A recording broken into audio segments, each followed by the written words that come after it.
आगे वीडियो में देखते हैं। अच्छा अच्छा झूला लगाया है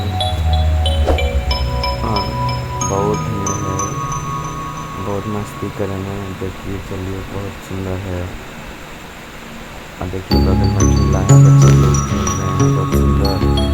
और कोल्ड ड्रिंक का गाड़ी लगा हुआ था और कोल्ड ड्रिंक्स पी रहे हैं। और मौसम बहुत खराब कर दिया गया है।